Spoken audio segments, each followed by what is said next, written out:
Nasib Linda usai didesak diperiksa tim Sus Polri di kasus Vina. Beginilah nasib Andi Malinda Putri alias Linda wanita yang mengaku kesurupan arwah Vina. Nama Linda kembali disebut-sebut dalam sidang peninjauan kembali, PK, terpidana kasus Vina yang digelar di Pengadilan Negeri Cirebon. Linda dituding sebagai penyebab kasus kematian Vina dan Eki yang sebelumnya hanya kecelakaan lalu lintas akhirnya berubah menjadi pembunuhan dan pemerkosaan. Kini, setelah kasus ini makin terbuka, Linda kembali muncul dengan kesaksian berbeda. Linda seolah enggan disalahkan sebagai biang kerok atas kasus yang menjerat 8 terpidana. 7 diantaranya divonis hukuman seumur hidup dan 1 lainnya 8 tahun penjara. Linda awalnya bercerita ke Deddy Mulyadi bahwa ia kesurupan di hari ketiga setelah Eki dan Vina tewas. 3 hari setelah kematin baru aku mulai kerasukan. Seingat aku tuh malam suka nyisir depan kaca. Kebiasaan buruk aku tuh suka curhat di kaca sambil nyisir. Tiba-tiba aku ngerasa badan aku udah sakit udah ditontonin orang-orang, kata Linda di YouTube Deddy Mulyadi. Keterangan ini senada dengan kakak Vina, Marliana saat diwawancara Denny Sumargo. Di 3 harinya, siang ambil HP malamnya temennya kemasukan di rumah dianya. Saya ditelepon, kata Marliana dikutip dari YouTube Denny Sumargo. Marliana bercerita mendatangi rumah Linda pukul 1 waktu Indonesia Barat. Tapi kini Linda justru mengubah ceritanya. Seolah tak mau ditunjuk jadi biang kerok. Linda mengaku kerasukan 1 minggu pasca Eki dan Vina tewas.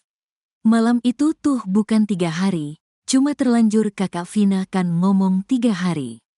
Mungkin lupa, namanya ingatan sudah 8 tahun lalu, rekaman pertama itu, kata Linda. Linda menekankan tak mau disalahkan atas kasus Vina Cirebon. Sekarang dikaitkan, gara-gara Linda jadi orang tertangkap. Kebenarannya kemasukan itu 7 hari setelah kejadian, soalnya Sabtu ketemu Sabtu.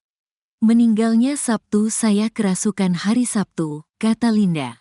Linda mengatakan cerita ini merupakan hasil konfrontasi dengan keluarganya. Sudah konfirmasi ke keluarga, inget gak sih kapan ternyata benar hari Sabtu karena hari Kamis kejadian aneh di malam Jumat rumahnya ada yang ngetok-ngetok.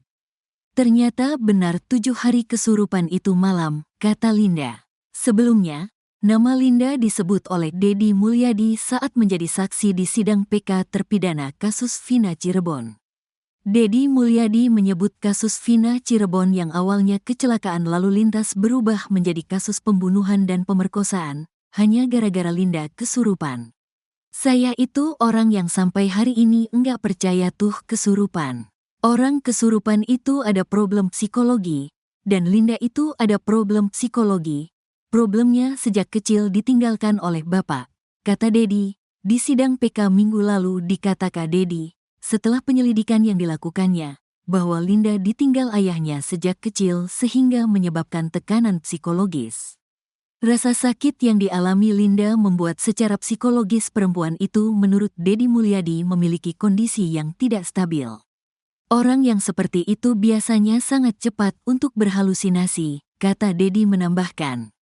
Ia pun mengungkapkan, teman Vina itu tidak bisa menjelaskan apapun soal kematian temannya Agustus tahun 2016 lalu. Menurut Deddy, kesurupan yang dialami Linda tidak masuk akal karena seakan menunggu agar direkam. Dari sisi logika, enggak masuk akal karena jarak dari rumah kakaknya Vina ke Linda 20 menit. Masa yang kesurupan nunggu direkam, ujar dia. Dijelaskan oleh Deddy, setelah direkam oleh Marliana, rekaman itu diserahkan ke Ibtu Rudiana, ayah Eki. Hal ini menurutnya menambah kecurigaan yang dialami oleh Ibtu Rudiana soal kematian anaknya.